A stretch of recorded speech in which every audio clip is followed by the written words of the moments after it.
Dios nos permite encontrarnos hoy en este espacio y poder compartir su palabra. Palabra que no vamos a cansarnos de decir, es viva, es eficaz, es poderosa, puede llegar a lo más profundo de nuestro ser y puede desentrañar desde lo más profundo de su ser, de nuestro ser, aquellas cosas que nos impiden vivir la vida que Dios planeó para cada uno de nosotros. Quisiéramos empezar diciendo en este día que, y este es el tema de este estudio, en Dios está puesta nuestra esperanza. Dios es quien nos da esperanza. Y queremos empezar resaltando esto porque vivimos en un mundo donde la desesperanza, el desencanto, la tristeza, la depresión están arropando la humanidad. Para millones de personas despertar cada día significa un suplicio, una tortura. Sus vidas empiezan en medio de tristeza, terminan la noche y van a la cama en medio de la tristeza. No ven que sus vidas tengan propósito. Sobre ellos hay una carga, una sensación de desesperanza. Hay millones de personas que enfrentan pensamientos torturantes. Muchas veces esos pensamientos los llevan a tener una sensación, incómoda sensación, de que el propósito, el sabor de la vida ha terminado para ellos.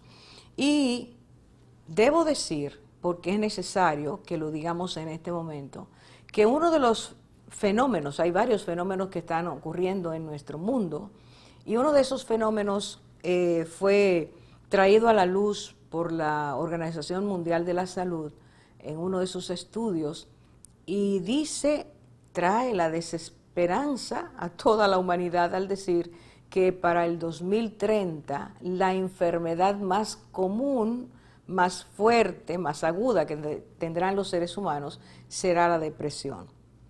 Hay otro fenómeno que nos llama la atención y tiene que ver con esto, con esta sensación de vacío, de inadecuación, de impropiedad, de falta de sentido que estamos viviendo. En Inglaterra también se hizo una encuesta bastante abultada y se vio claramente que los jóvenes de 15 años de edad son los más infelices que hay entre los jóvenes de la Tierra. Por último, quiero mencionar que un estudio también lanzado por la Organización Mundial de la Salud, en varios países, países muy ricos y países menos ricos, ellos dicen que el 28% de los moradores de esos países ricos, en relación con el 20% de países con ingresos más bajos, se encontró que en esas personas, esas personas de esos lugares, de países ricos, aun cuando lo tenían todo en su lugar, todas sus necesidades aparentemente previstas, tenían mucho de tristeza, de pesar. Dice este estudio que se encontraron en ellos todos los síntomas que catalogan o que indican los indicadores de depresión. Falta de interés en la vida, un gran pesar, una gran tristeza, falta de apetito, falta de sueño, etc. Entonces, con esta introducción, es evidente que estamos viviendo en un mundo desesperanzado, agobiado, muy oprimido, el alma muy deshecha. Y queremos estudiar, queremos ver lo que Dios nos enseña, justamente tomando ejemplos de hombres que pasaron por esa experiencia que Dios permite que los tengamos en su palabra. Regresamos de inmediato.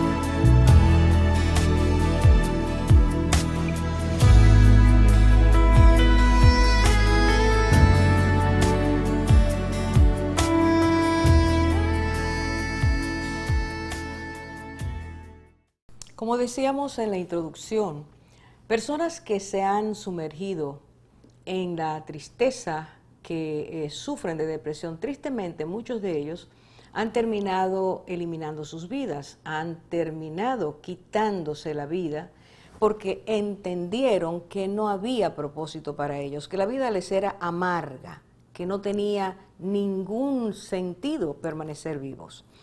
Y es necesario que nosotros digamos que, como ese estudio que he mencionado antes, que aunque las personas tengan fama, riqueza, vivan de ese bienestar tan buscado desaforadamente por el hombre del siglo XX y XXI, esas personas no encuentran satisfacción en esas cosas, en los bienes, porque justamente esos bienes no sirven para llenar el vacío más profundo que un ser humano tiene, que es el vacío de Dios. Y quisiera poner dos ejemplos conocidos, muy conocidos en el mundo de hoy. Los dos ejemplos tienen que ver, en primer lugar, con dos artistas muy conocidos. La primera de esas artistas que voy a mencionar, o de esa artista que voy a mencionar, es una mujer chilena.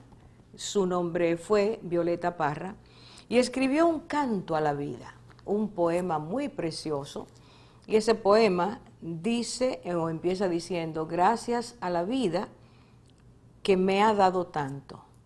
Me dio dos luceros que cuando los abro, muy claro distingo lo negro del blanco, y en el ancho cielo su fondo estrellado. Y así continúa su poema. Era cantautora, fue muy reconocida en el mundo, muy loada, muy premiada. Cuando uno escucha, o mientras escuchamos en aquel tiempo esas letras, todo el mundo pensaba que alguien que escriba de esa manera tiene una vida plena, una vida satisfecha, y que por eso le canta la vida. El gran problema es que cantarle a la vida y no al que creó la vida siempre nos deja con el vacío, porque la vida va a terminar siendo la vida. Si no se llena de aquel que nos creó, que propició el que pudiéramos disfrutarla, vamos a terminar en esa conclusión. Es muy bonita la vida, pero para mí no tiene propósito. Esta mujer en el 1967, después de varios intentos de suicidio, ella terminó concluyendo lo que era su plan de vida: autoeliminarse. El otro es un artista, un hombre muy conocido en el mundo de la música rock, que se llamó Kurt Cobain. Este hombre, que era muy joven, 27 años, se suicidó. Y él dejó una nota a su esposa, y voy a leer parte de esa nota. Dice: no puedo soportar la idea de que Frances, está hablando de su hijita en ese tiempo, se convierta en una rockera. Escuche esto: una rockera siniestra, miserable y autodestructiva, como en lo que me he convertido yo. Siga escuchando. Y él añade: lo tengo todo, y lo aprecio, pero desde hace 7 años odio a la gente en general. Su último disco se llamó, mire qué curioso, Me odio y quiero morir. Lo alcanzó todo desde el punto de vista humano, pero no tenía llenura y plenitud en su espíritu. Una depresión lo lleva a ese triste final que para nada Dios quiso para él. Frente a esos ejemplos, evidentemente, nosotros debemos entender que la profunda tristeza que no es resuelta terminará desgastando la vida, devastando la vida, haciéndola totalmente insegura y sin significado. Yo quiero tomar dos ejemplos de la Biblia, dos de aquellos, fueron varios hombres, que pasaron, y mujeres, que pasaron por situaciones de tristeza profunda, para que nosotros podamos comprender cómo algunos se autoeliminan, se suicidan, y otros, a pesar de estar atravesando por situaciones similares, permanecen entendiendo que la vida no debe ser quitada. Y el primero de ellos es Job. Job, dice la palabra de Dios, voy a dar un resumen muy rápido acerca de quién era este hombre y qué tenía este hombre. En primer lugar, la palabra destaca por las declaraciones que él mismo hace, que fue un hombre fiel y un padre ejemplar. Tuvo 10 hijos, un hombre que no solo tuvo 10 hijos, una gran familia, cosa que se valoraba mucho en ese tiempo, sino que este hombre logró insertar en sus hijos la importancia de la fraternidad, del buen trato, del cuidarse unos a otros. Y la palabra habla acerca de eso, de esas escenas donde sus hijos se reunían y compartían juntos. Tuvo varones y tuvo hembras. En segundo lugar, fue un empresario muy exitoso, un hombre millonario, un hombre que tenía mucho, muy rico, y que fue admirado y respetado en su entorno porque era un hombre íntegro, un hombre que no quería tocar el mal. De hecho, Dios da cuenta de eso y dice que Job era un hombre recto, un hombre justo, apartado del mal, un hombre íntegro, un hombre que no quería nada con el pecado. Su comportamiento y su éxito en lo que hacía lo llevaron a ser admirado en su ciudad. Y era un hombre del cual, dice la palabra de Dios, el consejo de él era oído, era escuchado. Era una persona honrada por sus coetáneos. Job fue un hombre que tenía un pensamiento recto, un hombre que no solamente era una persona que actuaba bien, sino que su pensamiento profundo acerca de la vida lo hacía ser una persona sabia delante de los demás. Esta es una faceta muy cortita acerca de Job, pero es para que entendamos que ese hombre, de repente, cuando entendía que todo estaba bien, repentinamente sufrió un colapso. Este hombre sufrió tantos golpes tristes que realmente entró en una depresión. Y una de las cosas que perdió fue que en el mismo día sus 10 hijos murieron en un accidente. Su esposa lo invitó, él perdió también todos sus bienes el mismo día.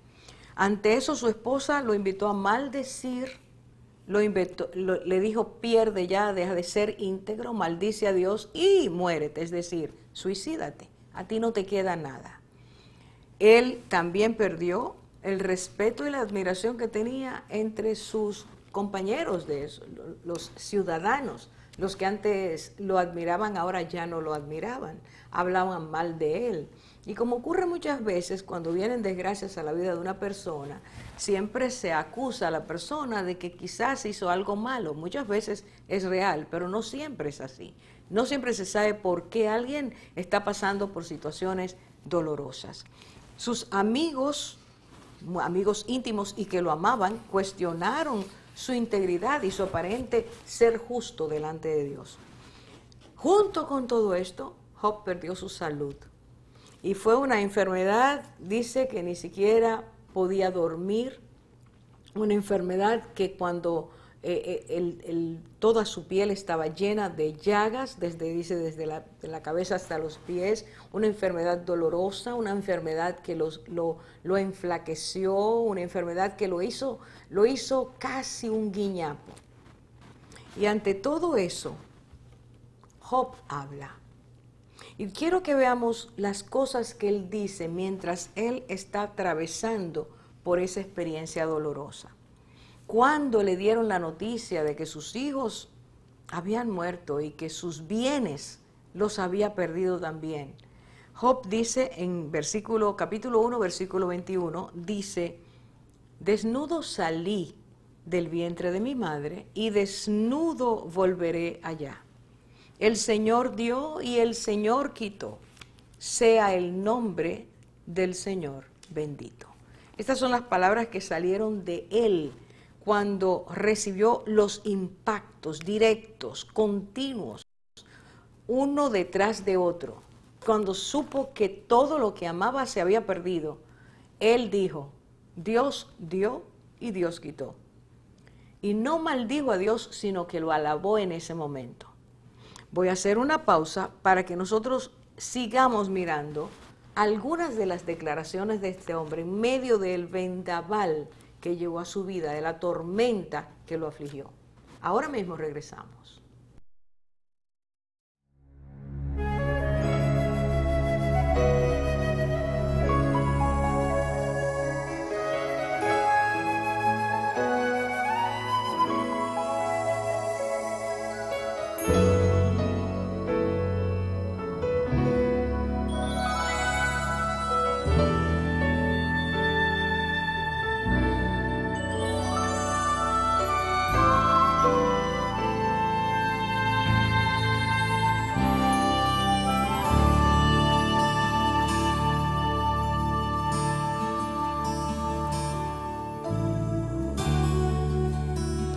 Cuando Job estaba en medio de su aflicción, cuando ya sabía que su cuerpo estaba en un borde peligroso, su esposa, como dije hace un rato, se acercó y le habló y le dijo, la solución tuya es que tú te suicides.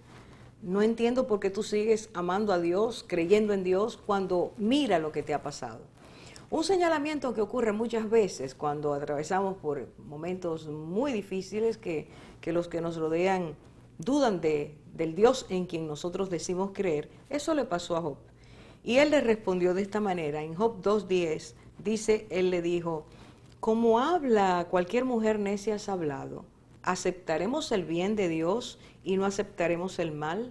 En todo esto Job no pecó con sus labios.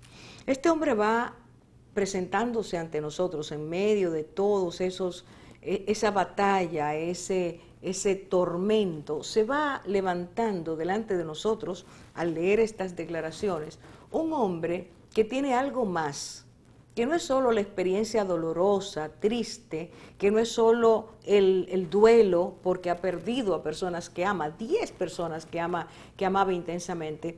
Hay algo más, hay algo que está definiendo lo que este hombre, lo que sale de su interior. Y entonces quiero que veamos ahora algunas de esas cosas puntuales que él dice. Por ejemplo, cuando sus amigos lo estaban acusando, porque hasta ellos llegaron a creer que lo que estaba pasando, lo anormal que le estaba pasando a Job, todo ese dolor y todo ese dolor repentino era un castigo de Dios. Él, en el capítulo 13, versículo 14, él dice, ¿por qué me he de quitar la carne con mis dientes y poner mi vida en mis manos? Versículo 15 del capítulo 13, aunque Él me mate, hablando de Dios, aunque Dios me mate, en Él esperaré. Fíjese qué declaración, va en aumento. La figura de Job va creciendo delante de nosotros porque aún aquella inducción, aquel decirle, dejarle caer, ¿qué haces con tu vida? ¿Para qué estás vivo? Él dice, ¿por qué yo me he de quitar la vida, quitar la carne con mis dientes y poner mi vida en mis manos? ¿Qué derecho tengo yo a poner mi vida en mis manos? ¿Por qué tengo que suicidarme? Con eso él está diciendo que la vida es un regalo de Dios. El dueño de esa vida es Dios. Y que Dios es quien tiene nuestros días. Los días de nuestra vida están contados. Él nos lo ha dado, nos ha dado esos días para que podamos traer, dice la palabra, sabiduría en nuestro corazón. Aunque pasemos por valles de sombra de muerte, aunque el dolor nos compunja, aunque no veamos salida, Dios es el dueño de la vida. Por lo tanto, es el mismo Job que en el capítulo 12, versículo 9, dijo a ellos, a sus amigos, ¿quién no sabe que en su mano, es decir, en la mano de Dios, está la vida de todo ser viviente y el aliento de toda carne de hombre? Y sigue diciendo en el versículo siguiente, el versículo 13, en Él están la sabiduría y el poder, y el consejo y el entendimiento son suyos. Dios sabe lo que está haciendo y Dios sabe qué está permitiendo. Nuestro dolor no escapa a su conocimiento. Y si no interviene de inmediato o si no lo evita, Dios tiene un plan, Dios quiere hacer algo, Dios quiere enseñarnos y enseñar a los que están alrededor de nosotros algo que va a enriquecer nuestras vidas. Pasar por momentos difíciles no alienta cuando alguien le dice, pero tú no sabes, a lo mejor Dios quiere hacer algo, porque cuando pasamos por momentos de tristeza, lo que queremos es no tenerlos, lo que queremos es que Dios los evite. Y si llega la idea, si llega el pensamiento sugerido porque a nosotros nos ocurre que debemos terminar con nuestra vida porque no tiene sentido, ni tiene ninguna razón el que suframos tanto, no hay por qué pasar por esto, recordemos esto que Job dijo: ¿quién no sabe que la vida de todo ser viviente está en las manos de Dios? ¿Quién no sabe que el aliento de toda carne humana es Dios que la ha dado? Debemos recordar que en Dios está la sabiduría, que el consejo de Él, es decir, su plan sabio y poderoso para cada uno de nosotros, no ha terminado. Que esa etapa, ese periodo de dolor y sufrimiento, Él lo tiene en sus manos y va a hacer con eso algo muy especial para nuestras vidas. Cuando Job sintió la soledad, él estaba ahí acompañado de 3 amigos, estaba acompañado de su esposa, pero todos, 4 de ellos estaban señalándolo continuamente. Cuando él sintió la soledad porque la sociedad en que vivía y que lo había conocido como un hombre eminente, un hombre sabio, un hombre prudente, un hombre justo, un hombre compasivo, cuando él sintió la soledad, cuando él sintió que los amigos se retiraron, cuando él sintió que aquellas personas a las que le había hecho bien, ahora simplemente salían de su entorno. Cuando sus familiares lo dejaron, él dijo, Job 16:16, mi rostro está enrojecido por el llanto y cubren mis párpados densa oscuridad. Aunque no hay violencia en mis manos y es pura mi oración. Y dice en el versículo 19, he aquí aún ahora mi testigo está en el cielo y mi defensor está en las alturas. Él está diciendo, yo estoy pasando por una depresión, yo estoy lleno de tristeza, de soledad, tengo el dolor, el sufrimiento de saber que los que más me amaban en el momento en que los necesito no están. Pero él decía, escuche bien, he aquí, aún ahora mi testigo está en el cielo y mi defensor está en las alturas. Job sabía que aun cuando él no tenía respuesta para su situación, cuando él se sentía abandonado, desolado, grandemente afligido, Dios, el Dios en quien él había creído, seguía en el cielo y Dios estaba en las alturas, él estaba mirándolo todo. Él no tenía respuesta para su problema, para su dolor, su aflicción. Él no sabía cuando le preguntaban, o él mismo se preguntaba, pero ¿por qué murieron mis hijos? Todos al mismo tiempo. ¿Por qué he perdido mis negocios? ¿Por qué hoy no tengo dinero? Él seguía diciendo, Dios está en las alturas. No tenía respuesta. No sabía el por qué, pero sabía que Dios permanecía sentado en su trono y que no lo había abandonado aun cuando él se sintiera abandonado. Job sabía que aun cuando no veía o sentía la presencia de Dios junto a él en medio de su aflicción, él sabía que Dios es el mismo ayer, hoy y siempre. Y entonces, en medio de esa tristeza, agobiamiento, aflicción, depresión, Job nos enseña que aun cuando todo se pierda, nuestra vida tiene valor. Y que no debemos quitárnosla porque no entendamos, no sepamos, porque oremos y Dios no nos escuche aparentemente. No debemos poner punto fin a nuestra vida porque Dios sigue teniendo propósito definido y especial a pesar de esas circunstancias. Job nos enseña que cuando todo se pierde, cuando nos sentimos inseguros, solos, abatidos, la fe en Dios es el alimento perfecto para nosotros saber que estamos en sus manos y que Él nos va a enseñar, un poco más adelante nos va a enseñar para qué No porque posiblemente, sino para qué permitió que aquello que nos ocurrió pasara en nuestras vidas. El segundo elemento que la segunda persona que vamos a ver es esa persona que se llamó Jeremías. Jeremías, siendo un joven, dice la palabra de Dios en el capítulo 1, que Dios le mostró a él, le dijo, le enseñó para qué estaba en la tierra, para qué Dios lo había creado, para qué lo había elegido. Siendo un joven, Dios le dice, antes que yo te formara en el seno materno, te conocí, y antes que naciera, te consagré, y te puse por profeta a las naciones. Y fíjese cómo Jeremías, frente a esa revelación tan grande, tan impresionante, tan única, él le dice a Dios, Señor Dios, he aquí no sé hablar porque soy joven.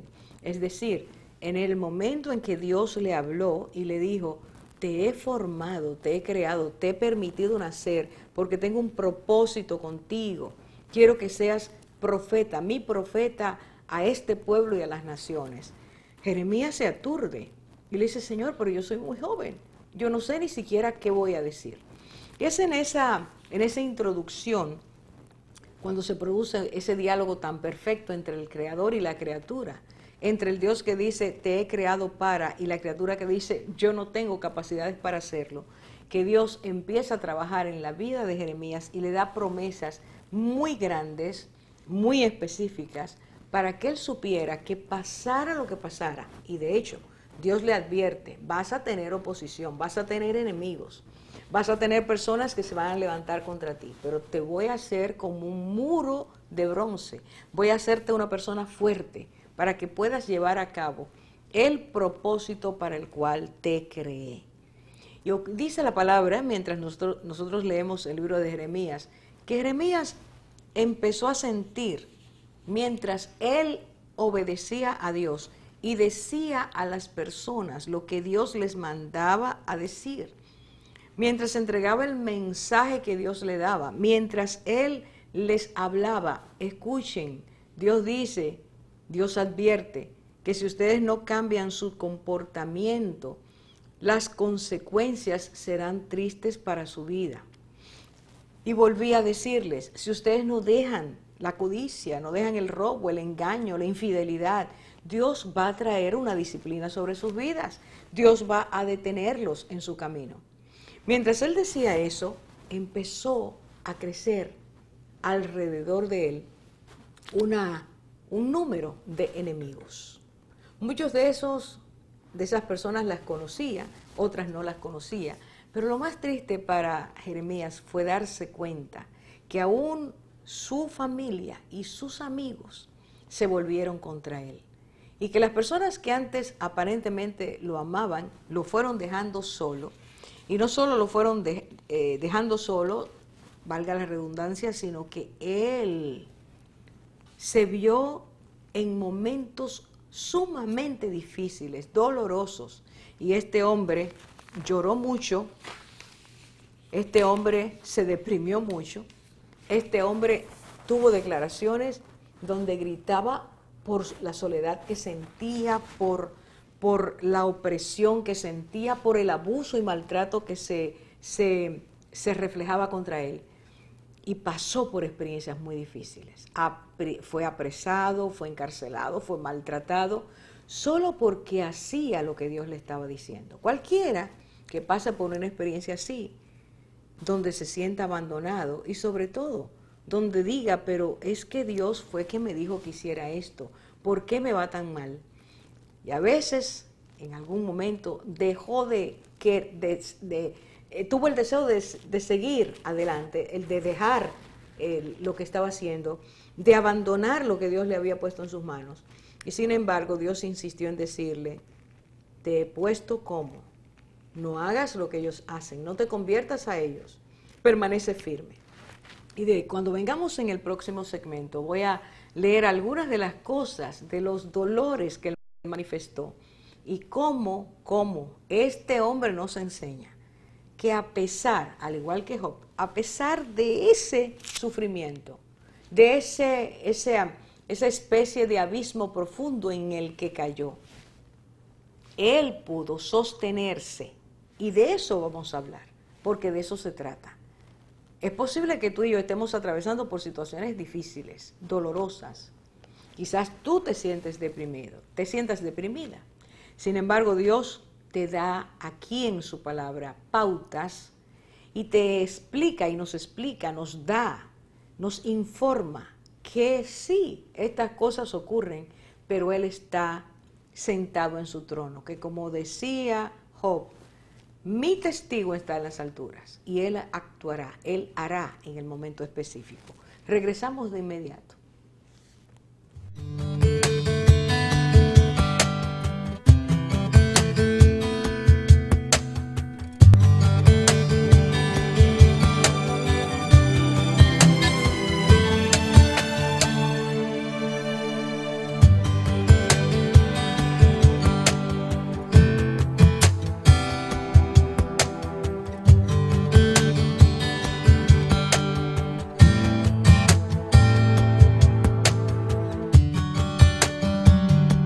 En medio de una persecución consistente y cada vez más fuerte, Jeremías empieza a tener pensamientos, empieza a tener sentimientos, empieza a tener emociones que lo van llevando a creer que el culpable de todo eso era Dios. En medio de una crisis, la fe puede ser atacada, puede ser permeada. Y entonces la persona, en este caso, que había creído en Dios, que creía en Dios aún, se siente abandonada por Dios y entra en una depresión. Si usted va a Lamentaciones capítulo 3, versículo 1, Jeremías dice, mire cómo él se identifica, yo soy el hombre que ha visto la aflicción bajo la vara de su furor, es decir, Dios está castigándome y yo estoy viendo y viviendo esa aflicción. En el versículo 3 dice, ciertamente contra mí ha vuelto y revuelto su mano todo el día. Ha hecho que se consuman mi carne y mi piel, ha quebrado mis huesos. Mire cómo él está diciendo, no es solo lo que estoy sintiendo adentro, sino cómo mi cuerpo se está desgastando. Dios es el culpable. Y al decir eso entonces, vamos a ver 7 elementos que son síntomas por los cuales él describe su depresión. Son muy interesantes. Fíjese bien, pongamos atención. En el versículo 2 de ese capítulo 3, Jeremías dice que él se percibe a sí mismo como una persona sola y una persona que solo ve tinieblas. Eso es muy característico, verlo todo oscuro, verlo todo tenebroso, pensar que realmente las luces de la vida se han apagado. Mire cómo él dice en el versículo 2, él vuelve a hablar de Dios, me ha llevado y me ha hecho andar en tinieblas y no en luz. Él no veía salida, solo todo era oscuro para él y entendía que era Dios que había propiciado esa situación. Cuando nuestros pensamientos se oscurecen y cuando la fe es debilitada, no vemos salida, no vemos que hay más, no vemos al sol de justicia encima de nuestras cabezas, que aunque las nubes estén rodeándonos, Él sigue siendo la luz, Él no ha dejado de ser la luz y Él va a traer luz a nuestras vidas en el momento indicado. Así se encontraba Jeremías, muchas personas se encuentran así, quizás tú también lo veas todo oscuro y pienses que la salida es quitarte la vida. Sigamos mirando cómo él se percibe, cómo él expresa sus vivencias en ese momento. Él se ve como una persona acorralada. En el versículo 5 dice, me ha sitiado y rodeado de amargura y de fatiga. Dice, Dios me ha sitiado. Dios se ha convertido en esa muralla que no me deja atravesar, no me deja pasar, no me deja ver qué más hay y me ha rodeado de amargura y de fatiga. Está diciendo, está mi alma amargada, pero además me siento sin fuerzas, no tengo deseo de continuar, no encuentro vigor en la vida en que estoy viviendo. Se siente, punto número 3, una persona que entendía en ese momento que Dios no lo escuchaba. Por más que oraba, dice que Dios no lo escuchaba. Eso está en el versículo 8 y lo describe de esta manera. Aun cuando clamo y pido auxilio, Él cierra el paso a mi oración. Aun cuando yo le estoy clamando a Dios, que me escuche, que me saque de donde estoy, que no permita que esto continúe, que no quiero sentirme así. Él dice, Jeremías dice, Él cierra el paso a mi oración. Es como si Dios estuviera en contra de él, como si Dios estuviera propiciando maldad en contra de su vida. La oración, ese recurso tan poderoso que Dios nos ha dado para pedirle, para hablar con Él, para escuchar su voz. Este hombre que sabía lo que era orar, se sentía como si Dios no lo escuchara. Lo próximo es que Jeremías se siente como una persona llena totalmente de amargura. En el versículo 15, Jeremías dice, Él me ha llenado de amargura y me ha embriagado con ajenjo. Fíjese qué cosa tan impresionante. Él piensa que Dios lo amargó. Muchas veces cuando estas cosas ocurren, cuando nos sentimos perseguidos física o emocionalmente o afectivamente, pensamos que estamos solos en esa batalla y que Dios nos ha dejado. Y el sabor de sabernos abandonados, solos, por otros o por Dios, muchas veces nos hace sentir esa amargura, ese sabor no grato. Lo que antes nos alegraba, ahora nos produce dolor, por su ausencia o por el maltrato. Y es allí donde este hombre, al llegar a ese punto, dice, Él me ha llenado de amargura y me ha embriagado, es decir, estoy borracho, sintiendo esta pesadez, esta amargura en mi interior. Cuando una persona está pasando por esa aflicción, regularmente repite sus pensamientos y alimenta sus emociones con esos pensamientos. Pensamientos malos, pensamientos duros, pensamientos obsesivos, reiterativos. Y esos pensamientos van generando emociones y sentimientos que van asfixiando a la persona. Eso es lo que le está pasando a Jeremías. Él se siente totalmente abatido y entiende que porque Dios ha hecho eso y no lo escucha, su corazón, su alma se ha llenado de amargura. En el versículo 17, Jeremías se describe como una persona sin paz y dice, y mi alma ha sido privada de la paz. Por supuesto, cuando está la persona en tristeza profunda o en depresión, siente mucha ansiedad.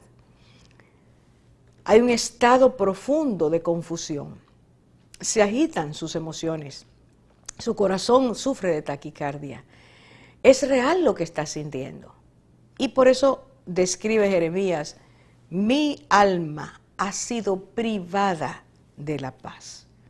La paz, que es regalo de Dios, se ve turbada, se ve drenada cuando nuestros corazones han sido afligidos con pensamientos que creamos o pensamientos que realmente son resultado de nuestras situaciones, porque realmente, en verdad, ciertamente, estamos atravesando por momentos difíciles donde no captamos la comprensión, donde no sentimos el apoyo, donde no tenemos el sostén y entendemos, como entendía Jeremías en este caso, que Dios era el culpable de eso. No tenía paz. Una de las experiencias más dolorosas y más angustiantes es cuando una persona no tiene paz, porque la paz es regalo de Dios. Pero muchas veces nuestras ansiedades, nuestros pensamientos nos obnubilan y nos desplazan, nos quitan la paz que Dios nos ha regalado. Él sigue ofreciéndola, pero nosotros no la sentimos, porque hay un turbión en nuestro interior. Y es por eso que él habla, Jeremías habla, de que no solo su alma ha sido turbada, privada de paz, sino que él no tiene felicidad. Es claro, porque si no siente paz, lo que va a sentir es ausencia de ese gozo que Dios produce. La paz de Dios nos lleva a esa felicidad, a esa bienaventuranza. El alma siente estar en un remanso porque Dios la cobija, Dios la ampara, Dios la defiende. Pero cuando se desatan esas tempestades emocionales, esos sentimientos perturbadores, esos pensamientos aplastantes, la paz se va y no hay felicidad. Así se describe este hombre, un hombre que amaba a Dios y que sabía que Dios lo amaba. Pero en medio de su turbión, en medio de su desesperanza, él solo ve aflicción. Por último, todo esto desgasta. El séptimo elemento que él describe está en el versículo 18 y él dice de esta manera: digo pues, ha perecido mi vigor y mi esperanza que venía del Señor. Impresionante. Él sabía que su esperanza siempre había venido de Dios, pero como él entendía que todo lo que le estaba pasando era producto de Dios, que Dios lo estaba castigando, que Dios lo había amurallado, que Dios no le permitía ver la luz, que le había quitado la paz y le había quitado la felicidad. Él dice, eso me ha quitado el vigor y no tengo esperanza. La frase esperanza que venía del Señor es sumamente significativa, porque justamente la clave, el punto central, la herramienta principal en un momento de tristeza profunda, de depresión, es justamente encontrar esperanza, pero esa esperanza viene de Dios. Nuestro vacío no puede ser llenado. Nuestra soledad no puede ser quitada. Nuestra depresión no puede ser consolada, quitada y consolada, desarraigada y ser nosotros consolados, a menos que esto venga de Dios, que Dios la traiga. Vamos a hacer una pausa para que nosotros escuchemos ahora qué ocurre en este hombre en medio de esa crisis, de ese profundo abismo en que él se encontraba. Regresamos.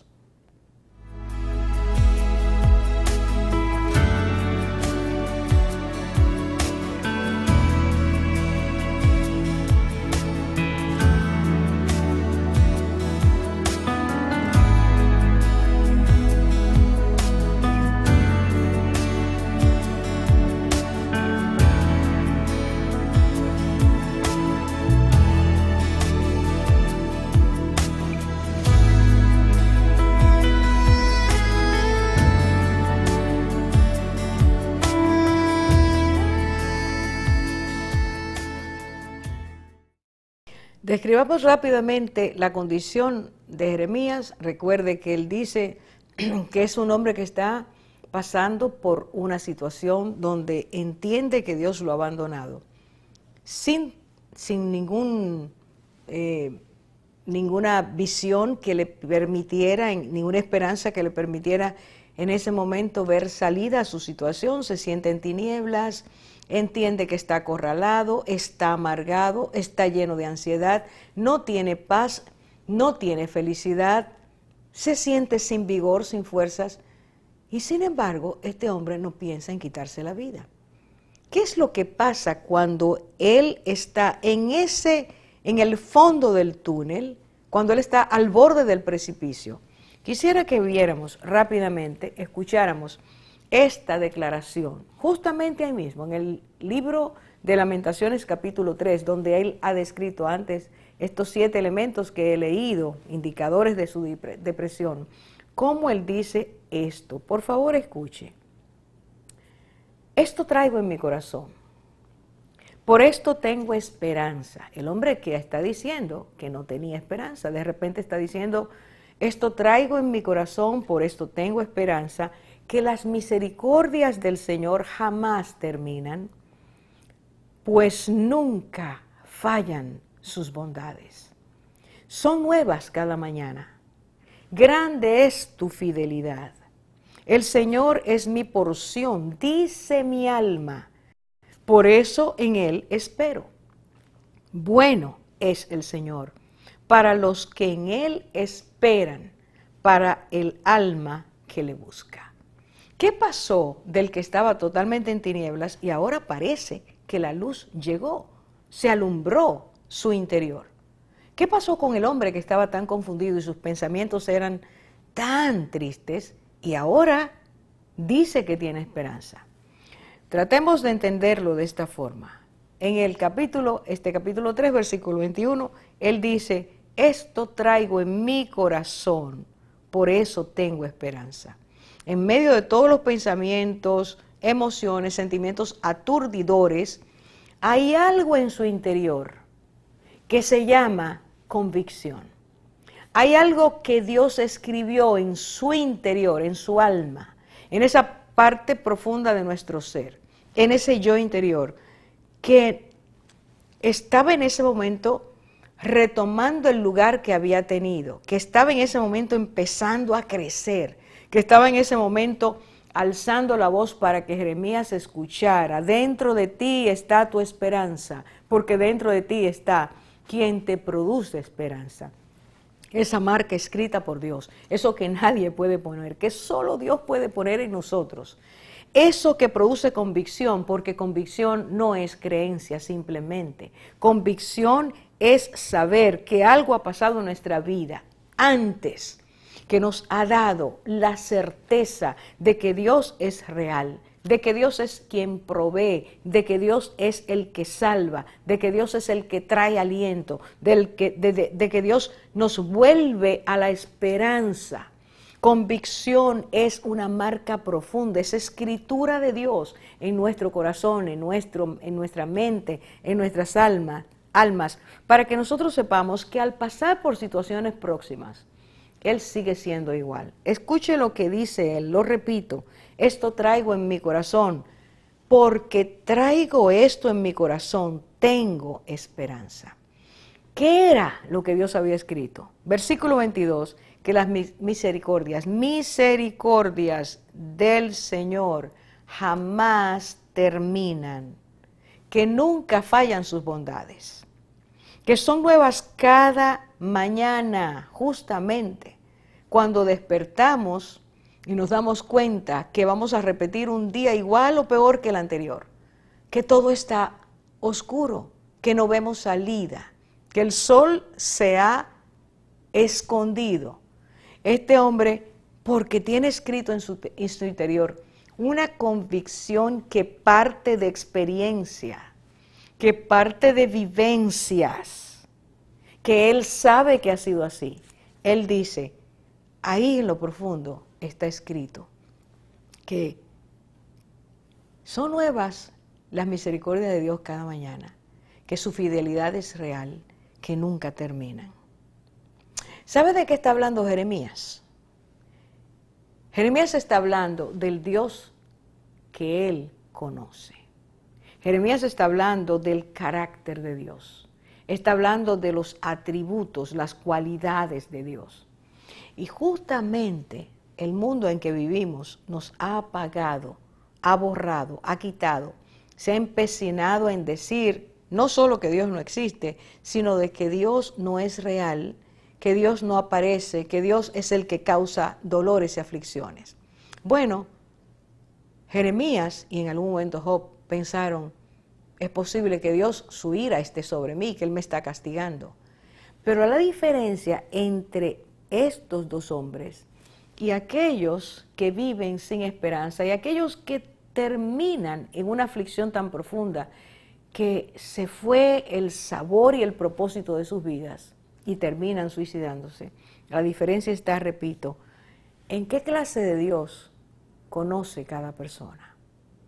El Dios real, el Dios que sí deja huellas en nuestro interior, el Dios que sí ha estado presente, el Dios que sí se revela y se manifiesta para que nosotros sepamos que Él está presente y no está en silencio, que Él está actuando aunque no veamos, que Él está escuchando aunque Él aparentemente no nos responde, que Él está haciendo aunque nuestras situaciones parecen idénticas y no cambian.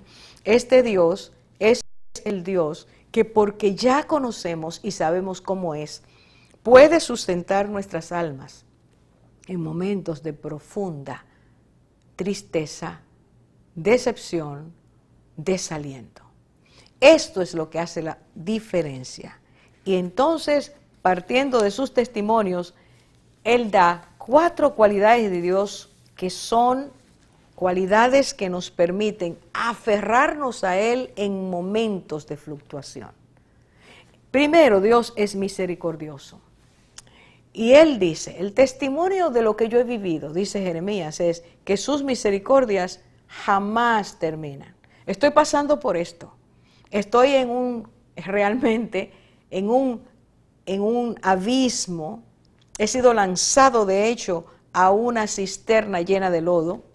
No sé cómo voy a salir de aquí. Mi vida posiblemente termine aquí. Pero yo sé que Dios es misericordioso.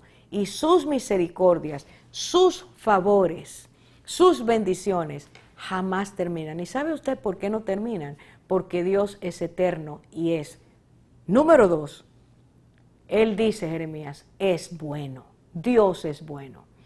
Y ahí dice, sus bondades nunca fallan. Dios nunca llega tarde.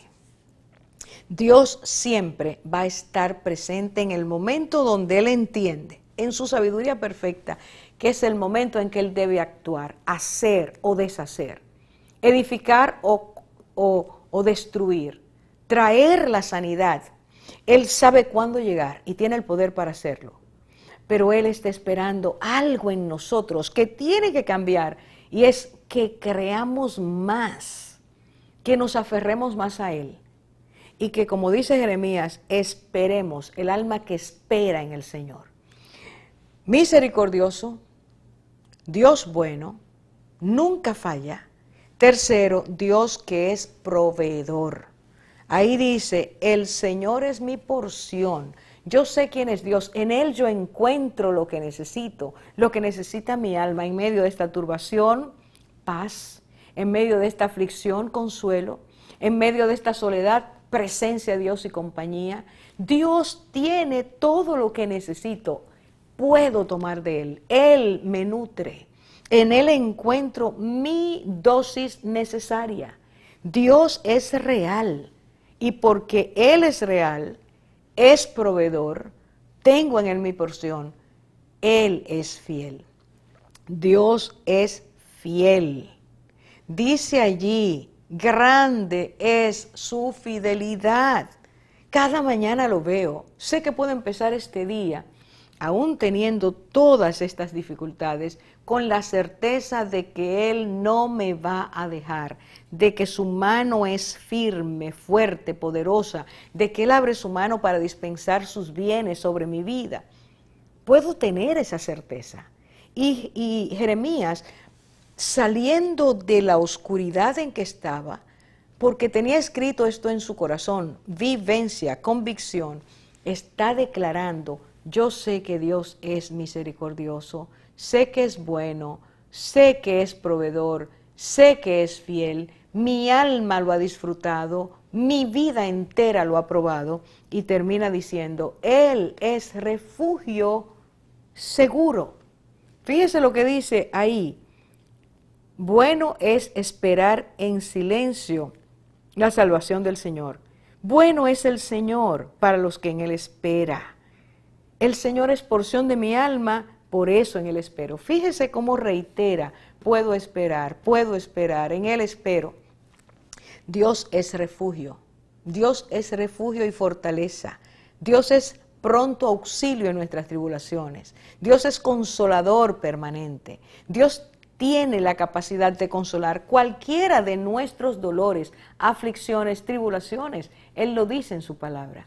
Por eso, cuando estamos atravesando por esos momentos donde nuestra vida se ve casi colapsando, Él espera que en ese momento tú y yo levantemos nuestros ojos y digamos, yo te conozco, Señor, yo sé quién tú eres, yo sé que tú eres bueno, yo sé que tú eres todopoderoso, yo sé que tú eres fiel, yo sé que tú eres benigno, yo sé que tus bondades me han bañado antes y puedo esperarlas ahora. Esa confianza empieza a cambiar la condición. esa confianza empieza a quitar todo lo que ha estado creciendo y que casi nos hace colapsar. Esa esperanza en Dios es lo que hace la diferencia. Conocer a Dios, creerle y tener convicciones firmes cambian lo que ahora vamos a ver, y con esa porción lo voy a dejar dentro de un rato, lo que David confesaba, otro hombre que pasó por muchas depresiones. Ahora, cuando usted ve a Job y ve a Jeremías, ellos tuvieron momentos donde miraron hacia afuera y todo lo que vieron estaba mal. Soledad, desprecio, menosprecio, incapacidad, enfermedad, todo lo que veían estaba mal y la vida les pareció amarga. Ambos miraron hacia adentro y al mirar adentro sintieron oscuridad, sintieron terror, sintieron miedo, sintieron confusión. Todo les indicaba desesperanza. Pero todos estos dos hombres conocían a Dios. Y en ese momento crítico, Dios hace resurgir en ellos la esperanza que solo puede dar Dios cuando usted conoce a Dios. No permita que le llegue la tempestad para querer conocer a Dios. Él está siempre dispuesto y va a estar ahí, en el momento de dolor. Pero empiece a conocer a Dios ahora, cuando usted no está pasando por tribulación. Y si está pasando por tribulación, nunca se olvide que no importa cuáles sean sus síntomas, cuál sea su experiencia en ese momento, por estar deprimido, Dios es fiel. Esto traigo en mi corazón, dijo Jeremías. Dios es mi esperanza. Job dijo, yo sé que mi Redentor vive. Yo sé que Él está ahí, que Él me va a rescatar. Y David, con la porción que le dejo, es esta. Pasando por momentos muy duros, Salmo 30, él dijo, el llanto puede durar toda la noche, pero a la mañana vendrá el grito de alegría. Versículo 30 del capítulo, versículo 11 del capítulo 30, él dijo, tú has cambiado mi lamento en baile, has desatado mi cilicio y me has ceñido de alegría. Ese es el grito de triunfo, ese es el sonido de gozo que se escucha en aquellos que pasando por momentos muy difíciles, porque conocen a Dios y tienen la convicción de quién es Dios, lo han probado, lo han gustado, saben que Dios es Dios que socorre, que alienta, que consuela, que levanta, que saca del pozo, pueden decir, tú has cambiado mi lamento en baile. Toda la noche la pasé llorando, pero sé que en la mañana no hay desesperanza, tú estás ahí. Yo te invito a que si tú estás experimentando esto, entiendas que Dios tiene el poder para hacer contigo lo que hizo con Jeremías y con Job, con David, con cualquiera de nosotros. Dios está ahí. Él toca tu puerta, Él está llamando a tu puerta, ábrele, ábrele, no lo dejes afuera, déjalo entrar para que recibas esa convicción y puedas decir, el Señor es mi porción, mi esperanza, Él es mi gozo, Él es mi paz. Dios te bendiga, Dios haga que en ti haya hoy, a partir de hoy, esperanza, que hoy veas que tus lágrimas Él las está secando y que te abra un camino de bendición porque Él tiene propósito con tu vida. El Señor te bendiga.